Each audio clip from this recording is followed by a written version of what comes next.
Now, Biden's mask idiocy is priming America to bring back lockdowns and mask mandates. One D.C. area has already gotten the message loud and clear in the Montgomery County Elementary School. It is reinstating mask mandates for third graders. Now, this includes N95 masks, which are not designed to be worn by the general public for extended periods of time. This was after a few kids tested positive for COVID. Insanity. It's not that they necessarily were sick, they just tested positive for COVID. So all of this is yet another tacit admission of failure by the Biden administration. Then presidential candidate Joe Biden, at a debate, waved his useless cloth mask around and pronounced that he would end COVID. Here's that phony announcement. If we just wore these masks, the president's own advisors have told him, we could save 100,000 lives. And we're in a circumstance where the president thus far and still has no plan, no comprehensive plan. What I would do is make sure we have everyone encouraged to wear a mask all the time. I would make sure we move in the direction of rapid testing, investing in rapid testing. I would make sure that we set up national standards as to how to open up schools and open up businesses so they can be safe and give them the wherewithal, the financial resources to be able to do that. We're in a situation now where the New England Medical Journal, one of the most serious journals in the whole world, said for the first time ever that the way this president has responded to this crisis has been absolutely tragic. And so, folks, I will take care of this. I will end this. I will make sure we have a plan. But Joe's hollow promise seems even more ridiculous after former top COVID doc Anthony Fauci was owned on CNN recently when he was confronted on the Cochrane mask study, a gold standard study that showed masks did not stop COVID transmission at the state or national level. Fauci could not refute the data. I'm going to refer to one of them. You've heard about it before. I heard about it from a number of radio callers. Brett Stevens in The Times talked about Cochrane. Put that on the screen. The most rigorous and comprehensive analysis of scientific studies conducted on the efficacy of masks for reducing the spread of respiratory illness, including COVID-19, was published last month. Its conclusions, said Tom Jefferson, the Oxford epidemiologist who is the lead author, were unambiguous. There is just no evidence that masks, make any difference. He told the journalist Mayan Damasi, full stop. But wait, hold on. What about the N95 masks as opposed to the lower quality surgical or cloth masks? Makes no difference. None of it, he said. Well, what about the studies that initially persuaded policymakers to impose mask mandates? They were convinced by non-randomized studies, flawed observational studies. How do we get beyond that finding of that particular review? Yeah, but there are other studies, Michael, that show at an individual level for individual. When you're talking about the effect on the epidemic or the pandemic as a whole, the data are less strong. But when you talk about as an individual basis of someone protecting themselves or protecting themselves from spreading it to others, there's no doubt that there are many studies that show that there is an advantage. When you took at the broad population level, like the Cochrane study, the data are less firm with regard to the effect on the overall pandemic. But we're not talking about that. We're talking about an individual's effect on their own safety. That's a bit different than the broad population level. There you have it. No good reason for the left to be pushing the same failed mask mythology. Full stop. Except as part of its fear campaign to bring back COVID hysteria for the 2024 election.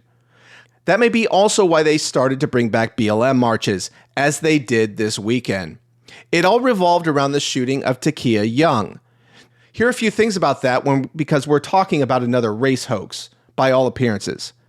First of all, Takia Young was shot while trying to run over a cop. 2, she was pregnant and allegedly trying to steal alcohol. 3, there is no evidence that race is a factor.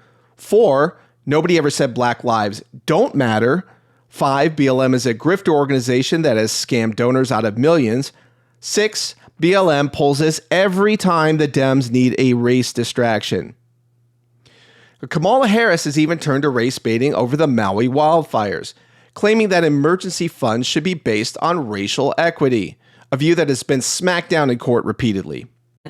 It is our lowest income communities and our communities of color that are most impacted by these extreme conditions and impacted by issues that are not of their own making. And so women.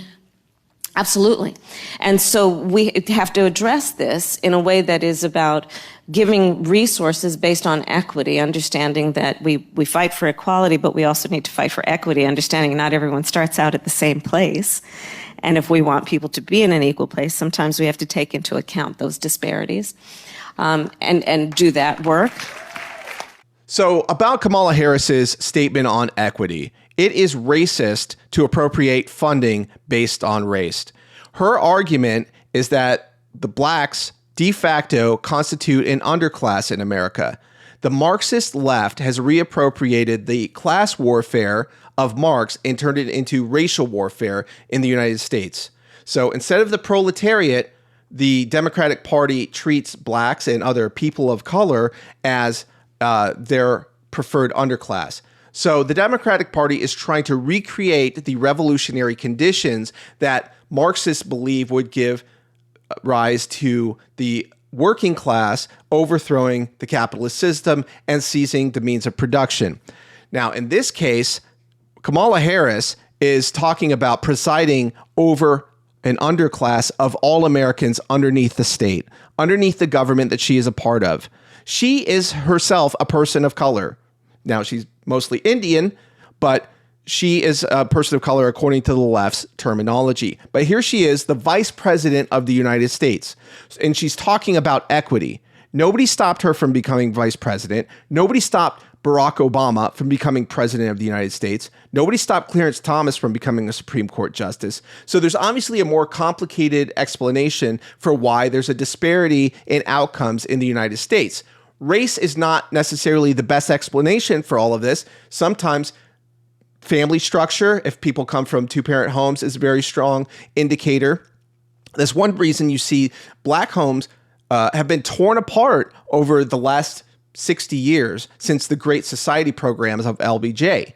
Now, LBJ implemented his program, as he put it, to make sure the N expletive deleted would stay voting Democrat for 200 years. And it seems to have been working until recently we see a growing number of African Americans challenging the Democratic Party. And it will only take a small minority of them, maybe 10% more over the 8% that Donald Trump got in 2020, in order to push the needle into territory where the Democrats are going to lose a lot of these states where they rely on massive black turnout. Now, that's where the COVID lockdowns come in, justifying mass mail-in ballots. That is really their fail-safe program at this point.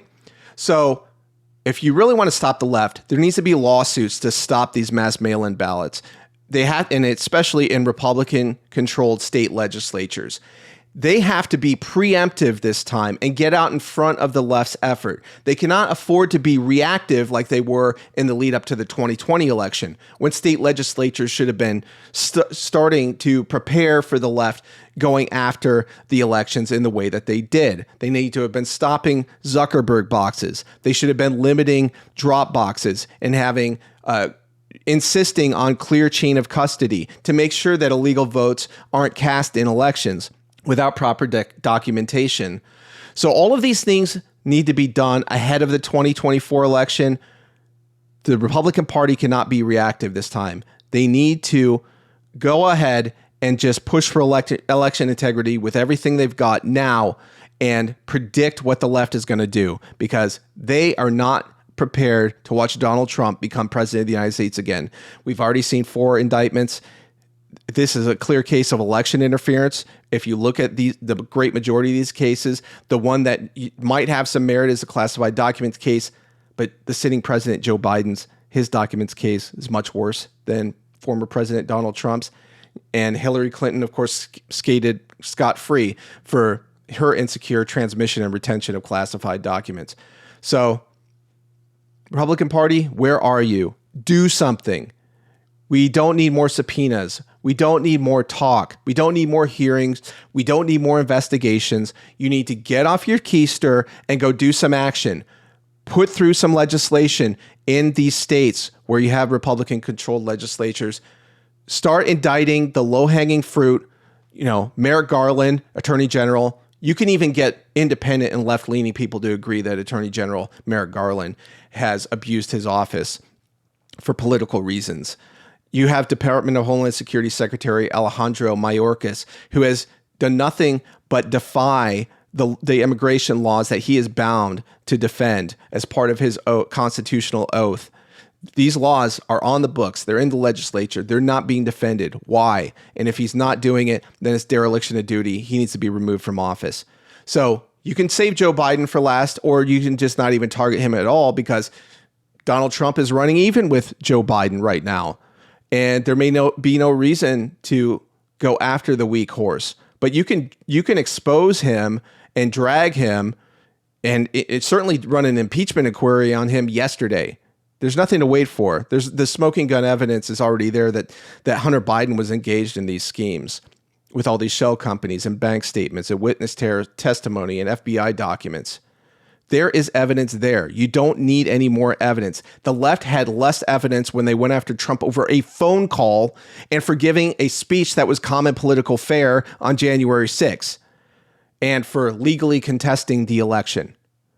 That's all they did. That's all they had. They didn't have bank statements and shell companies and FBI witness testimony that held up under scrutiny, or whistleblowers that were legitimate and not in part of a deep state cabal. So that's all for now on the Relentless Podcast. You could follow me on the social media platforms on screen below: Twitter, Rumble, YouTube, etc.